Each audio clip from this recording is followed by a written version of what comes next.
Greetings 100x zoom channel. Right in front of you you'll find the BPP AX30 binocular.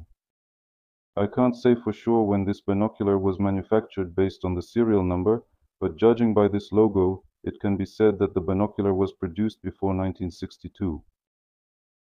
And then the factory changed its trademark as it started producing equipment for ophthalmologists, meaning medical equipment, and of course to continue producing binoculars as well.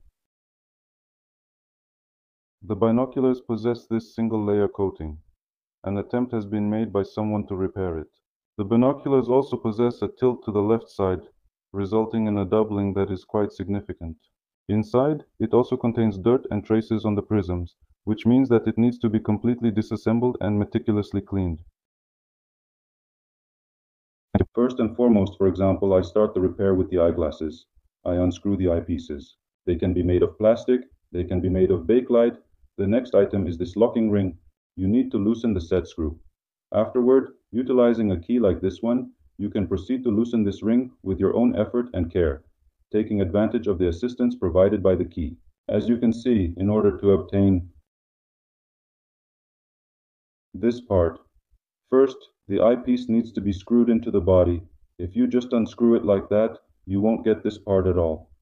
It is necessary to screw the eyepiece inside, and then it can be pulled out. Please proceed to unscrew the eyepiece from the body of the binoculars. It's clean. The coating is preserved. With the help of a key, we assist ourselves because it's not easy by hand. We assist ourselves because it's easier by hand. There is not any more acid, I will sow the wheat. There is not any more acid, I will sow the wheat. We perform the same action with the other eyepiece. We remove the covers of the prisms and examine the prisms. To remove the prisms, it is a rather complex process and can be dangerous. You need to take a very thin screwdriver and insert it under. There is a location there beneath the source of water to move it out of the way. Most of the time, the springs in Soviet binoculars are quite rigid. We take out the prism, set it aside, place it sideways to avoid damaging its, as they say, working surface. We take out the second prism. You see there is a spot here. You need to carefully insert a very thin screwdriver there, and then push the spring to the side.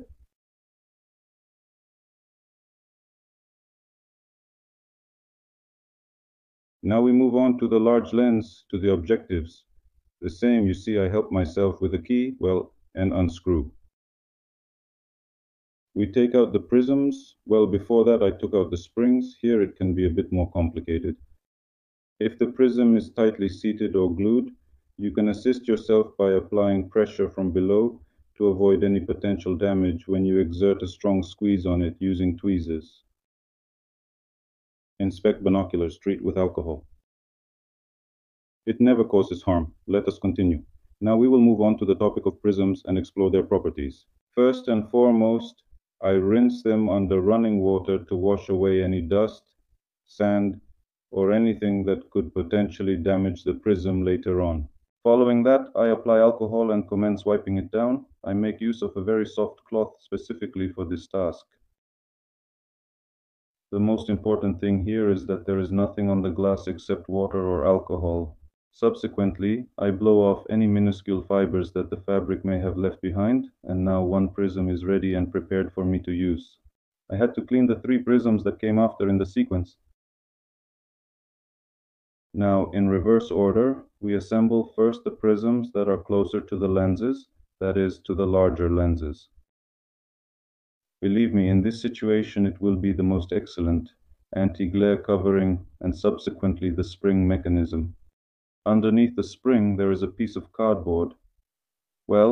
If it is required primarily in locations where there is no anti-glare cover, where metal comes into direct contact.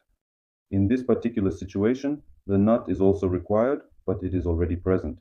It is not as crucial. If a piece of cardboard has fallen off and is missing, under no circumstances should you press the prism with such a spring, as it may cause chipping and damage.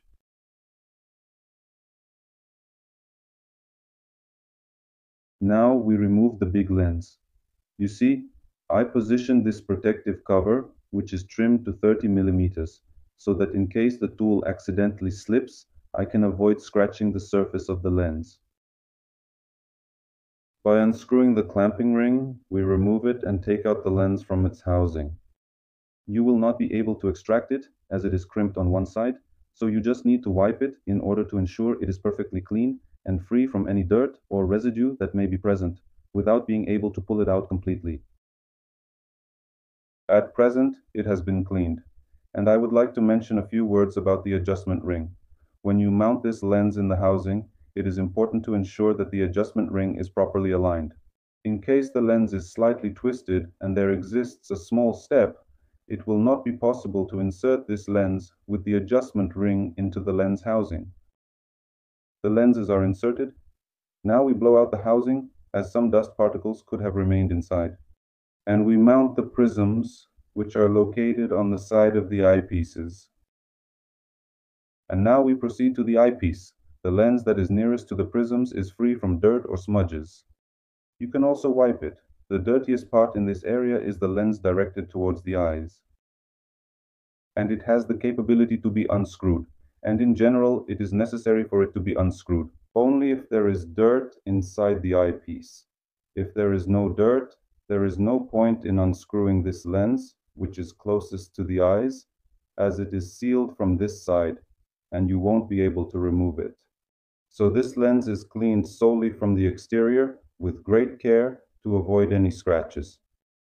Remember, if the lenses inside the eyepiece are clean, there is no necessity to unscrew them from their position. Now, reattach the eyepiece back into the binoculars. Prior to that, lubrication should be applied. The kind of grease I utilize will be explained in the video that is linked below this sentence. I conducted tests on this grease, subjecting it to freezing temperatures and heating it to high temperatures. It demonstrated complete resilience and withstood the extremes without any degradation, surpassing my expectations. In the majority of situations, I apply lubrication to all of these moving components using this specific type of grease for optimal performance and longevity. Now we screw on the two eyepieces.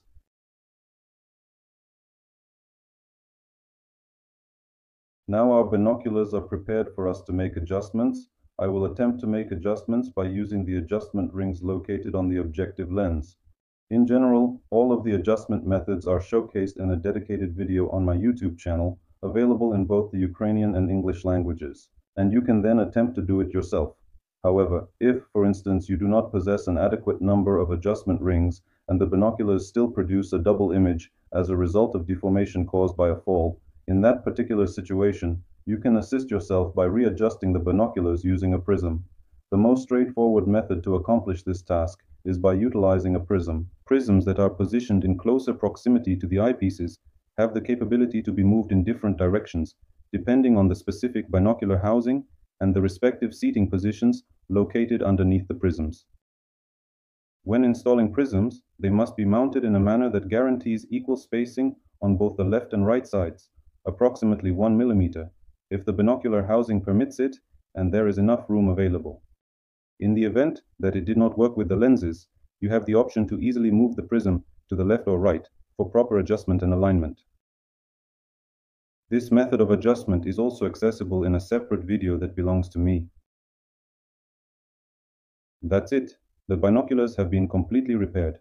All that's left is to screw on the decorative objective lens caps, and the binoculars will be ready for use.